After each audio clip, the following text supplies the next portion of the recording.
Ka sarkar jilna matagasngi klarai ban pendam no ya ka memorandum of agreement hapreng ka sarkar ban ka company MS Siu Energy Limited bantei ya ka rangmau hydel power project ban 2% megawatt kini ka company kalaya soi ban ka sarkar na do snam arjar chpo Henry namar ke jimbom yahap jong ka dor bantri na kaleng ka company kalap ha pendam no ya ka MOA habakren pe kalap thai ka bor usembot menteri rangba ka jalla uba Preston Tinsong ulong Banak benta ketika projek ke sarkar kan khot biang bansai daka memorandum bathamai lingba ka EOI perka sarkar kan sasim ya karai kumdo banya chakmat ya ketika projek habakli ba Preston ulong bakidon ki kendon ban penstom Henry House nam arjar shpo la shusoi kerki ya ke MOA bad hadian baka company kala lep banjurip shwa ban sedang ya ke jingtrei lala ba umla bantrei kembala yakut hagju ko por ka sarkar jelang mentagasngi kala menjur ban pentri kamno daka istam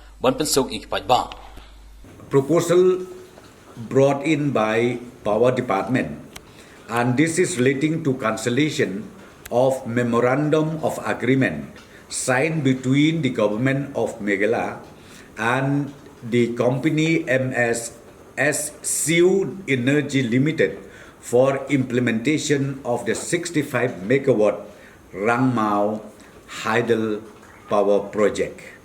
And the company who already signed the MOU with the government of Meghalaya in the year 2010.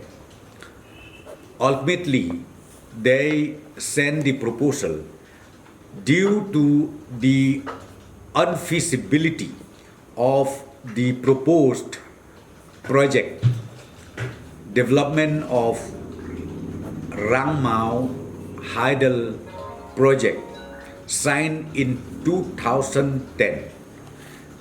The company requested the government to cancel the MOU signed due to the unfeasibility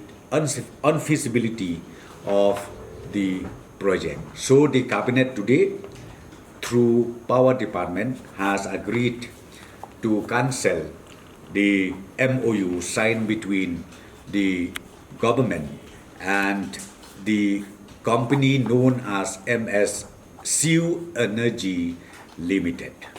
EOI, Power Department will again go afresh, EOI, and then let us see once the EOI process is completed, we will be able to tell you exactly how we are going to go on it.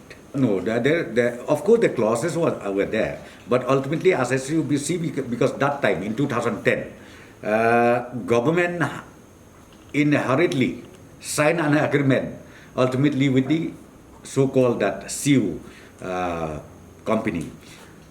But these company also, when they started their groundwork, they found out that this is not feasible at all. And even now the government, the present government, we have seen it, yes, it is not feasible, but you can't help it because MOU has been signed. So ultimately, we consider cancellation of the MOU. Then, as I said to you, fresh EOI will be floated from the state government. See, not feasible means not economically feasible. It's not economically feasible. Therefore, because these are all private investment. It's not the government investment at all. This has to be invested by the private company, purely by the private company. So the next point we discussed, the next agenda today was relating to introduction of e-stamps in the state. I think you all know the non-judicial stamp, which is being procured all these years, is offline. You can go and buy from the designated places, or maybe from the post office or from the bank or from any places. And this time we decided that e-stamps be started in the state of Meghalaya. This will ease people far and near to go online. So again, the proposal submitted by the department was ultimately approved by the cabinet. And the last item that we discussed in the cabinet was relating to the proposal of the bill from Education Department relating to the Saint Xavier's University Shillong Bill 2020. So after detailed discussion, the cabinet has approved the draft bill, and this bill will be placed in the coming session, which starts from tomorrow onwards. Yeah, that means, see, it is online. See, right now, anybody who wanted to buy this non-judicial stamp, when you prepare affidavit or whatever, even the student has to run, has to go to post office, has to go queuing up themselves. But now, those who has got the technology where it is available online, they can just take it online.